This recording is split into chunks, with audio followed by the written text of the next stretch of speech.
Welcome friends. तो कहानी शुरू होती है वहीं से जहां पर हमारा पिछला एपिसोड खत्म हुआ था।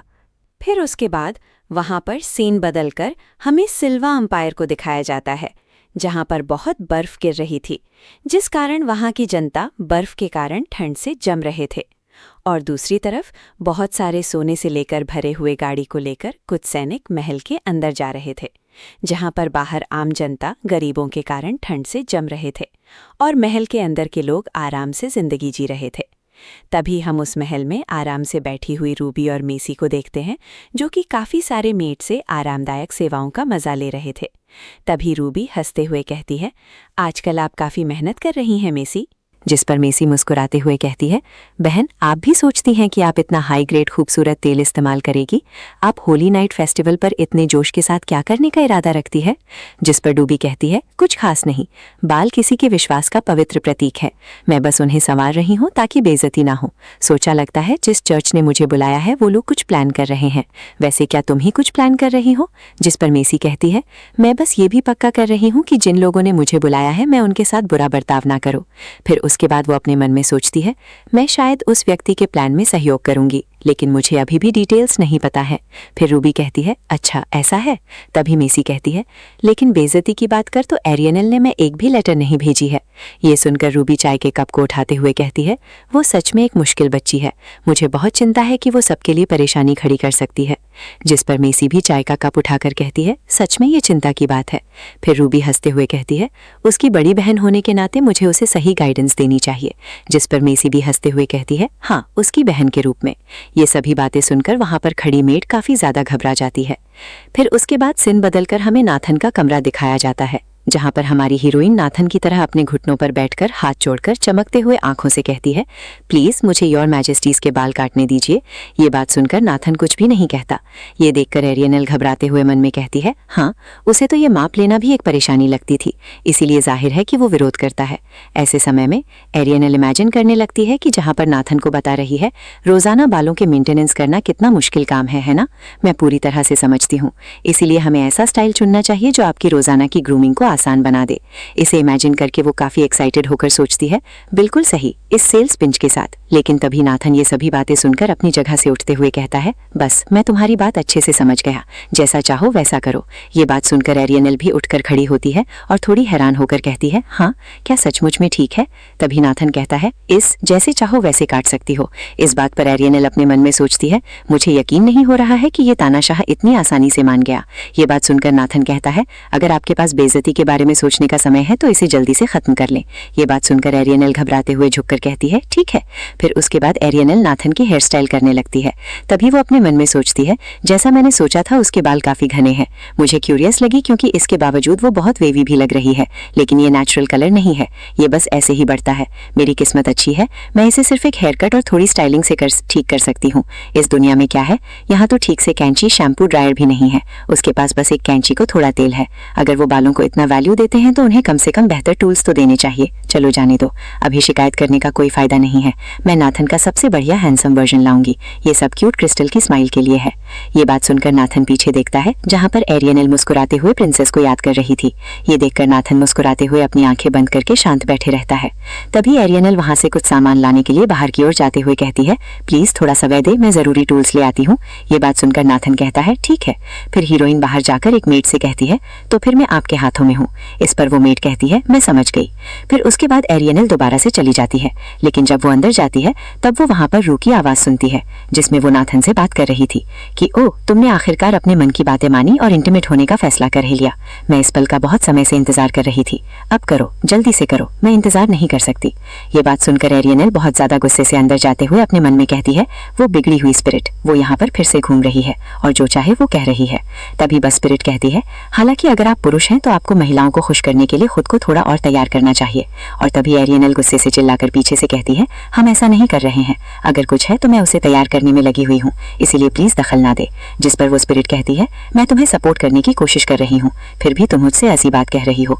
जिस पर एरियनल कहती है, यदि आप हमारा समर्थन करना चाहती है तो प्लीज चुपचाप देखें, सबकी अपनी गति है। और वहां पर खड़ा नाथन ये सब बातें सुनकर और देखकर कुछ भी नहीं कहता।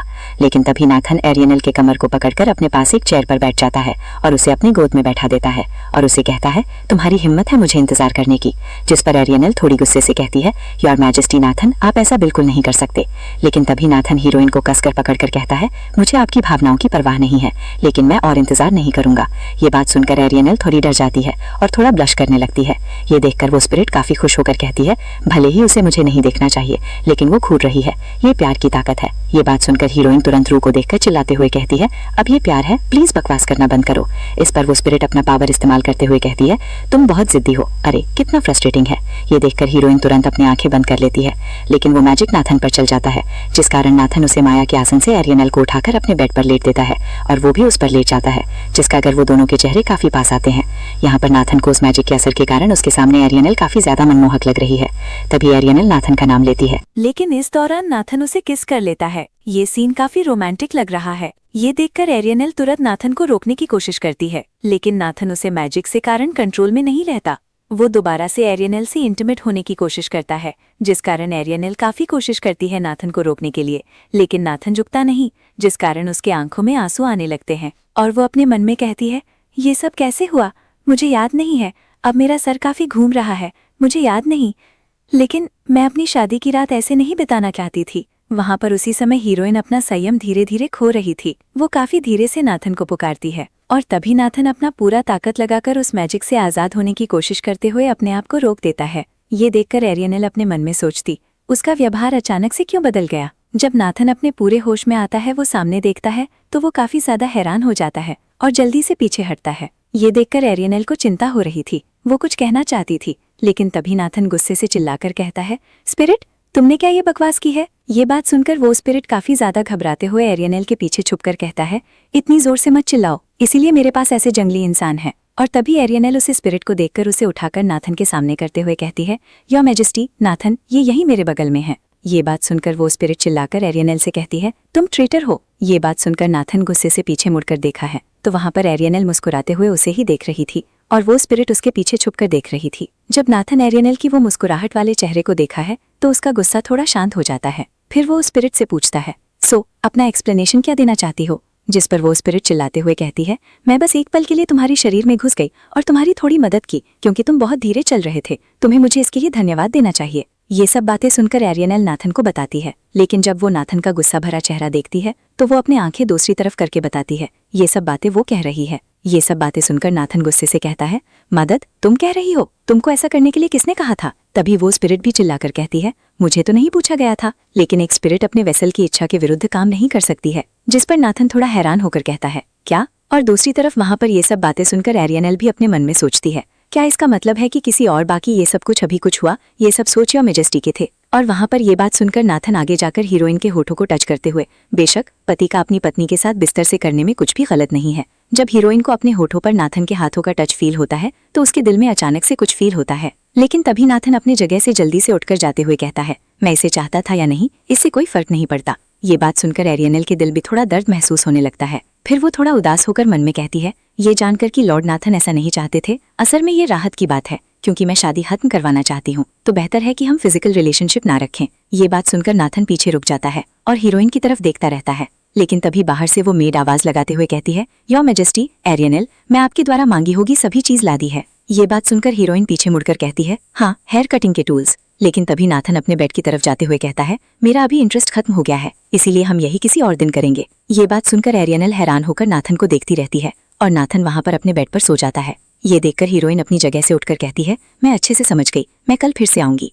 इतना कहकर फिर हीरोइन वहां से चली जाती है। जब वो वहां से पूरी तरह से चली जाती है तो तब नाथन पीछे मुड़कर उस दरवाजे की तरफ देखता रहता है। फिर उसके बाद हमें अगले दिन का सीन दिखाया जाता है, जहाँ पर हम प्रिंसेस को देखते हैं जो कि काफी ज्यादा खुश होकर उस छोटे से हैमस्टर को देखती रहती है। वो हैमस्टर और कोई वही रू स्पिरिट होती है। तभी रू काफी गुस्से से चिल्लाते हुए अपने पैर ऊपर करती है, जहाँ पर एक टूअर लगाया गया है, जिसे दिखाकर वो पूछता है इसका अर्थ क्या है। जिस पर नाथन कहता है मैं तुम्हारे लिए एक वेसल तैयार किया है, क्या बातचीत ना कर पाना बहुत परेशान करने वाली बात नहीं है, मैंने तो बस तुम्हारी ऐसी थोड़ी सी मदद की है, तो इसीलिए शुक्रगुजार हो। ये बात सुनकर वो स्पिरिट चिल्लाकर कहती है यू ग्रह क्रिस्टल का इस्तेमाल करके मुझे इस तरह से फंसा रहे हो। तभी हमें कुछ समय पहले का सीन दिखाया जाता है, जहाँ पर प्रिंसेस रू को दिखाते हुए कह रही थी क्या आप यहाँ एक पल के लिए इसे पहनना चाहेंगे, जिसे याद करके रू कहता है ये काम करना कायरता होती है, फिर भी आप इससे बेहतर वेसल को चुन सकते थे। फिर वो इमेजिन करने लगता है, जिसमें वो कहता है कुछ अच्छा सा या कुछ मजबूत दिखने वाली चीज। इतना सोचकर वो कहती है, ये इतना कमजोर प्यारा जीव क्यों चॉइस किया? जिस पर प्रिंसेस मुस्कुराते हुए कहती है,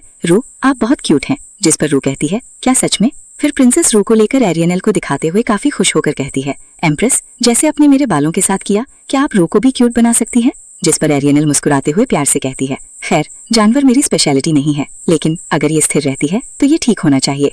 ये बात सुनकर प्रिंसेस मुस्कुराते हुए रू से कहती है, रू आप शांत बैठ सकते हैं, है ना? इस पर रू उससे कहता है, बेशक मैं कर सकता हूँ, आप मुझे क्या समझते हो? तभी नाथन वहाँ से जाने के लिए खड़ा होते हुए कहता है, हो गया है तो मैं अपने ऑफिशियली काम पर लौट जाऊंगा। ये बात सुनकर रू कहती है, रुको हमारी बात अभी खत्म नहीं हुई है। लेकिन नाथन उन बातों को इग्नोर करते हुए वहाँ से जाते हुए कहता है, कॉनराड चलो यहाँ से। कॉनराड कहता है, यस। लेकिन रू पूरे नाथन के पैरों को पकड़कर कहती है, मैंने कहा रुको यहाँ। और ये देखकर नाथन रू को उठाकर प्रिंसेस की तरफ फेंक देता है। ये देखकर एरियनल हंसती है और वहाँ पर लेस्ली इस प्यारे माहौल को देखकर धीरे से अपने पास खड़े कॉनराड से कहती है, क्या मैं सपना देख रही हूँ? हिज मेजेस्टी छोटे जानवर के साथ खेल रही है। इस पर कॉनराड भी हंसते हुए कहता है, मुझे ऐसा ही लगता है। मुझे हैरानी है कि वो ऐसा इस तरह के व्यवहार की अनुमति क्यों दे रहे हैं। ऐसा इसीलिए है क्योंकि। जिस पर लेस्ली मुस्कुराते हुए कहती है, मुझे पूछने की भी जरूरत नहीं है। हाँ। इस पर कॉनराड कहता है, ये उन दोनों की सुरक्षा के लिए है। फिर उसके बाद वहाँ पर सीन बदलकर हम चर्च को देखते हैं, जहाँ पर आर्चबिशप एंड्री को देखते हैं, जो कि मुस्कुराते हुए कहता है, खैर अब इतनी दूर आने के लिए आपका बहुत बहुत धन्यवाद प्रिंसेस रूबी। बाहर इतनी ज़्यादा ठंड होगी तो प्लीज़ इसे जी भर कर पी लीजिए। इस बात पर रूबी मुस्कुराते हुए कहती है, सिल्वा में सर्दियों की वापसी की तुलना में ये वसंत की हवा जैसी है। ये काफ़ी प्यारी छुट्टी होने वाली है। फिर आर्चबिशप एंड्रे कहता है, मुझे ये बात सुनकर खुशी हुई कि आपने ये कहा।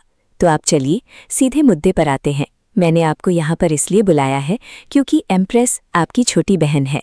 ये बात सुनकर रूबी अपने मन में हंसते हुए कहती है, मैंने इसके बारे में पहले ही लेटर में पढ़ लिया था, लेकिन ये सोचना कि वो इस तरह सीधे मेन टॉपिक पर आ जाएगा, वो ज़रूर बहुत बड़ी मुसीबत होगी।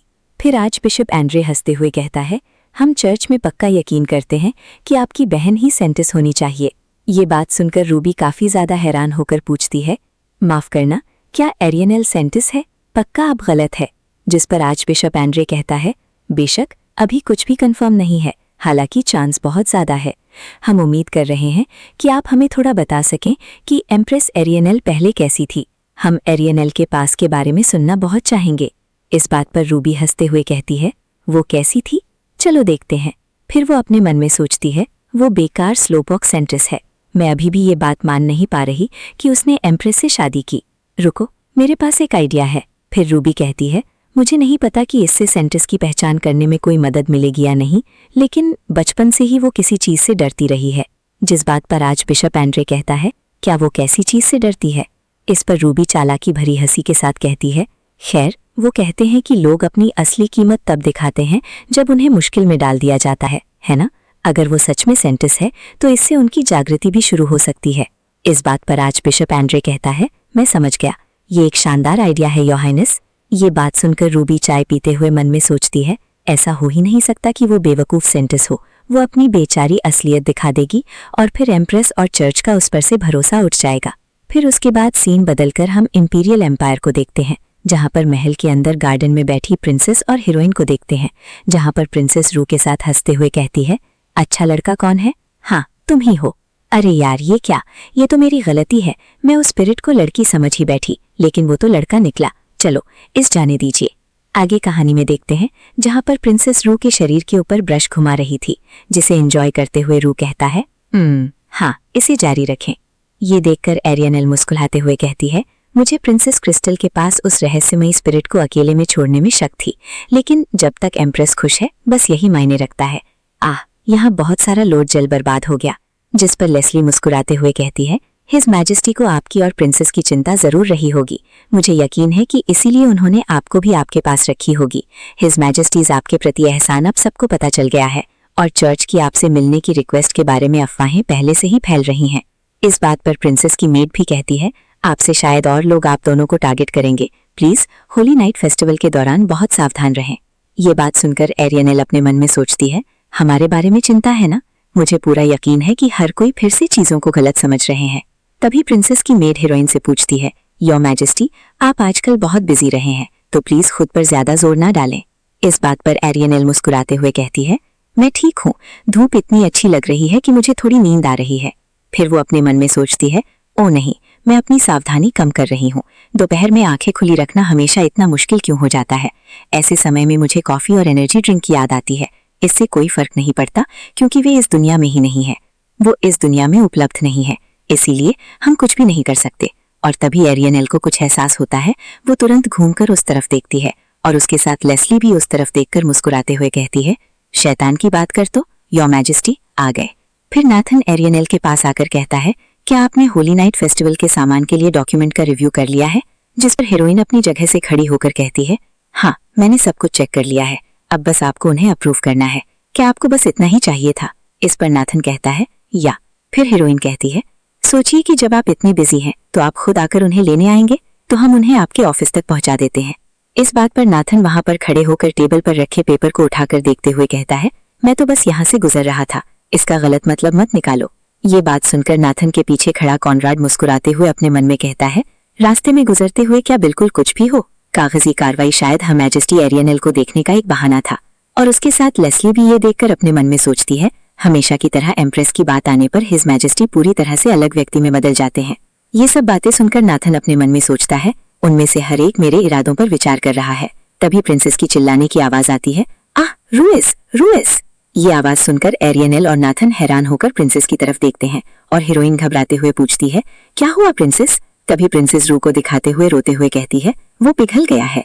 ये बात सुनकर वो दोनों रू की तरफ देखते हैं तो वहां पर रू तो आराम से रिलैक्स होकर एंजॉय कर रहा है और खुश होकर कहता है, मैं फाइन हूँ, मैं बहुत खुश हूँ क्योंकि मुझे क्रिस्टल बहुत पसंद है। तभी प्रिंसेस रू के शरीर के ऊपर ब्रश से सहलाते हुए कहती है, सच में इससे दर्द नहीं होता? जिस पर रू कहता है, ये बहुत ही बढ़िया लगता है कि उसे जितनी इंसान को मेरी किताब से एक पे चल लेना चाहिए और खुद के साथ ईमानदार होना चाहिए। ये बात सुनकर नाथन को काफी गुस्सा आने लगता है। तभी एरियनल भी थोड़ी परेशान होकर अपने मन में नाथन से कहती है, ईमानदारी से? हाँ, क्या इसका मतलब है कि वो हमेशा इतना चिड़चिड़ा रहता है क्योंकि वो सख्त बनने की कोशिश कर रही है? हाँ, ऐसा बिल्कुल नहीं है। इतना कहकर वो मुस्कुराते हुए कहती है, मैं समझती हूँ, मुझे अपनी जगह पता है।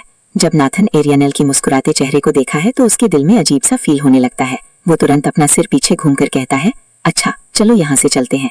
जिस पर कॉनराड कहता है, इतनी जल्दी? हमारे पास थोड़ा समय है तो आप कम से कम चाय के लिए तो रुक ही सकते हैं। इस बात पर नाथन कहता है, अपने फालतू विचार अपने तक ही रखें। ये बात सुनकर कॉनराड घबराकर तुरंत अपना सिर नीचे करके कहता है, मुझे माफ करें। फिर उसके बाद वो दोनों वहां से जाने लगते हैं। ये देखकर पीछे खड़ी हीरोइन थोड़ी उदास होकर अपने मन में सोचती है, सच है कुछ ऐसी बातें हुई हैं जिन्हें प्यार समझा जा सकता है, लेकिन हमारा रिश्ता वैसा नहीं है। फिर भी इसमें कोई शक नहीं कि ये गलतफहमी मुझे परेशान कर रही है, मुझे इसके बारे में कुछ करना होगा। इतना सोचकर वो प्रिंसेस की मुस्कुराते हुए चेहरे को देखती हैं और कुछ सोचकर वो तुरंत नाथन से रुकने को कहती है, जिसे सुनकर नाथन पूछता है, क्या है? ये सुनकर एरियनल तुरंत कहती है, दोबारा सोचने पर क्या आप मुझे अभी अपने बाल काटने देंगे? ये बात सुनकर नाथन अपने मन में सोचता है, वो अपनी सुरक्षा सुनिश्चित करना चाहती है और उसका समाधान है बाल कटवाना। इतना सोचकर नाथन मुस्कुराते हुए एरियनल की तरफ जाते हुए कहता है, कॉनराड मेरे अगले अपॉइंटमेंट शेड्यूल करे। ये बात सुनकर हीरोइन थोड़ी हैरान होकर कहती है, देन? जिस पर नाथन मुस्कुराते हुए कहता है, प्लीज जैसे चाहे करो। फिर उसके बाद वहां पर सीन बदलकर हमें एक कमरे का सीन दिखाया जाता है जहां पर नाथन एक शीशे के आगे चेयर पर बैठा हुआ है और हीरोइन उसके पीछे खड़ी होकर एक हाथ में कैंची और एक हाथ में कंघी पड़े हुए मुस्कुराते हुए नाथन के बालों के हेयर स्टाइल बनाने के लिए तैयार होती है। तभी एरियनल नाथन से पूछती है, आप अपने बाल कैसे कटवाना चाहेंगे? इस बात पर नाथन कहता है, प्लीज जैसे चाहे वैसे काटो, तुम्हारी मर्जी। ये बात सुनकर एरियनल कुछ हेयर स्टाइल सोचकर पूछती है, क्या आपको यकीन है कि मैं लंबाई और रंग के साथ जो चाहूं कर सकती हूं? इस पर नाथन कहता है, हाँ जरूर। फिर एरियनल अपने मन में सोचती है, इस देश में हेयर स्टाइल का बहुत धार्मिक महत्व है, अगर मैं इसमें कोई गड़बड़ कर देता हूं तो इसे बेवजह झगड़ा हो सकता है। तभी नाथन कहता है, और अगर ऐसा होता तो मैं उन्हें आसानी से कुचलकर काबू में कर लूंगा। ये बात सुनकर हीरोइन अपने मन में सोचती है, ओह तो ठीक है, ये आदमी तानाशाह है। ये बात सुनकर नाथन कहता है, मैं इसे तारीफ मारूंगा। फिर एरियनल अपने मन में सोचती है, खैर अगर वो जोर देते हैं तो मुझे लगता है कि मैं जो चाहूंगी वही करूंगी। उसके बाद बहुत घने और बिखरे हुए हैं, एक ऐसा हेयर स्टाइल जो हिज मैजेस्टी पर सूट करे। ये बात सुनकर नाथन एरियनल की तरफ जरा सा एक नजर देता है, फिर उसके बाद वो मुस्कुराते हुए आपस में आंखें बंद कर देता है और पीछे खड़ी एरियनल मुस्कुराते हुए बाल काटने को तैयार होते हुए कहती है। मुझे मिल गया है, अब तो चलिए। फिर हीरोइन नाथन के बाल काटने लगते हैं। फिर एरियनल नाथन से पूछती है, क्या आप ठीक हैं? जिस पर नाथन कहता है, आपका क्या मतलब है? फिर एरियनल कहती है, मुझे लगा कि मेरा लगातार तुम्हें चुना बहुत ज्यादा हो जाएगी। इस पर नाथन कहता है, ओह, ये तो सामान्य से बेहतर है। फिर हीरोइन कहती है, बेहतर से आपका क्या मतलब है? प्लीज सवाल को टाले नहीं, ये जरूरी है। बात काटना एक नाजुक काम है, इसमें ब्लेड लगते हैं। जिस पर नाथन कहता है, मैं इसे बेहतर ही कह सकता हूँ। मेरे दिमाग में लगातार लोगों की आवाज गूंजती रहती है, ये बर्दाश्त के बाहर रहती है, लेकिन अभी मुझे सिर्फ तुम्हारी आवाज सुनाई दे रही है। ये बेहतर है, आराम है, क्योंकि सिर्फ एक ही है ना, कुछ ज्यादा ना कुछ कम। ये बात सुनकर हीरोइन कहती है, अच्छा ऐसा है? फिर नाथन कहता है, खैर शायरी देश इसीलिए है क्योंकि आप मेरे बात काटने पर ध्यान दे रहे हैं, लेकिन ये सामान्य से ज्यादा शांत है। इस पर एरियनल मुस्कुराते हुए कहती है, क्या ये आरामदायक है? जिस पर नाथन कहता है, असल में ये बहुत परेशान करने वाला है। ये बात सुनकर एरियनल हैरान होकर पूछती है, ये परेशान करने वाला है? क्यों होगा? जिस पर नाथन कहता है, मेरे कान में कहना बंद करो। फिर वो अपना सिर को पकड़कर कहता है, मेरे सिर में फिर से दर्द होने लगा है। ये बात सुनकर हीरोइन अपने मन में सोचती है, अब जब मैं इसके बारे में सोचती हूँ तो मुझे लगता है कि ओरिजिनल कहानी में भी नाथन को हमेशा से सिर दर्द रहता था।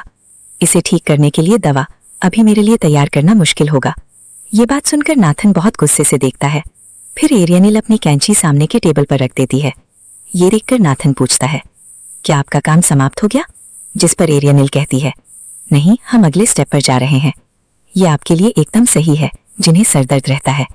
ये बात सुनकर नाथन कहता है, ओह। फिर एरियनल मुस्कुराते हुए कहती है, प्लीज यहाँ पर लिए। फिर उसके बाद सीन बदलकर हमें बाथरूम का सीन दिखाया जाता है, जहाँ पर नाथन एक बेड पर, जो कि बाथटब के पास रखा हुआ है, उस पर नाथन लेटा हुआ है। फिर हीरोइन नाथन के पास आकर उसके बालों को उसे बाथटब में रखी पानी से धोते हुए पूछती है, पानी का तापमान कैसा है? जिस पर नाथन कहता है, कितना खराब भी नहीं। तभी नाथन को कुछ अजीब सा फील होता है। जिस पर नाथन कहता है, लेकिन ये बात सुनकर एरियनल को तुरंत नोटिस होता है और नाथन से कहती है, क्या तुम मेरे साथ सिड्यूस करने की कोशिश कर रहे हो? फिर वो थोड़ा ब्लश होते हुए कहती है, मैं इसमें कुछ भी नहीं कर सकती। ये बात सुनकर नाथन कहता है, क्या ऐसा है? जिस पर एरियनल कहती है, मैं हैरान हूँ, मुझे यकीन था। ये बात सुनकर नाथन अपने आंखों से रखी कपड़े को हटाकर कहता है, मेरी पत्नी की छाती को छूने में क्या गलत है? जिस पर एरियनल कहती है, आप कुछ ऐसा करेंगे? जिस पर नाथन कहता है, क्या आप मुझसे मॉकिंग कर रही है? ये बात सुनकर एरियनल ऑकवर्ड स्माइल करते हुए कहती है, मैं आपकी बिल्कुल भी तारीफ नहीं कर रही हूँ। फिर नाथन उसे कपड़े को दोबारा अपने आंखों पर रख देता है और लेट जाता है और कहता है, जो भी हो, इसके बदले में मैं आज के लिए इसे जाने दूंगा। जिस बात पर एरियनल मुस्कुराते हुए कहती है, मैं खुश होकर आपको ये पसंद आया। ये बात सुनकर नाथन कुछ भी नहीं कहता। फिर वो अपने मन में सोचता है, पिछली बार कब इतनी शांति थी और मेरे बगल में कोई और था, नो लेस। तभी हीरोइन काफी खुश होकर अपने मन में सोचती है, मुझे बहुत खुशी है कि आपको ये पसंद आया। ये बात सुनकर नाथन कहता है, मैं आपको ठीक से सुन सकता हूँ, आपको अपनी बात दोहराने की जरूरत नहीं है। ये बात सुनकर एरियनल, जो कि नाथन के सर को मसाज करते हुए कहती है, मुझे अफसोस है, लेकिन मैं अपनी खुशी रोक नहीं पा रही हूँ। क्या मैं बहुत ज्यादा बोल रही हूँ? जिस पर नाथन कहता है, मुझे कोई आपत्ति नहीं है। फिर उसके बाद वहां पर कुछ मिनट बीत जाते हैं। फिर हीरोइन नाथन के सर को कपड़े में लिपटाकर रूम में ले जाते हुए कुछ मिनट हैरान होकर देखती रहती है। फिर वो दोनों रूम में आने के बाद नाथन उसे चेयर पर बैठ जाता है और हीरोइन दोबारा से बाल काटने लगती है। और इस बार उनके साथ एक और मेड भी मदद करने के लिए थी, लेकिन वो ये देखकर हंसती है। ये देखकर नाथन इरिटेट हो रहा था। फिर कुछ समय बाद एरियनल मुस्कुराते हुए नाथन को ये आईना देते हुए कहती है, अब सब खत्म हो गया है, तो आप क्या सोचते हैं? जब नाथन उसे आईने में अपने आप को देखा है तो कुछ सेकंड के लिए हैरान हो जाता है। तभी एरियनल मुस्कुराते हुए पूछती है, और क्या आप संतुष्ट हैं? आप मेरे विचार सुन सकते हैं ना? लेकिन अगर मैं इतनी हिम्मत करके इसे जोर से कहूं तो ये आप पर बिल्कुल सही बैठता है। ये बात सुनकर नाथन कहता है, क्या ऐसा है? आप थक गए होंगे। ये बात सुनकर एरियनल कहती है, इस पर आपका क्या विचार है? जिस पर नाथन कहता है, मेरा शेड्यूल पीछे चल रहा है क्योंकि मैंने आपकी मतलबी रिक्वेस्ट मार ली है। ये बात सुनकर एरियनल घबराकर तुरंत सर झुकाकर कहती है, मुझे माफ करना। और उनके साथ वो मेड भी कहती है। फिर वो दोनों तुरंत वहां से चले जाते हैं और पीछे अंदर कमरे में अकेला बैठा नाथन अभी भी उस शीशे में अपने नए लुक को देखकर कहता है, ये लगता है ये काफी दिलचस्प होने वाला है।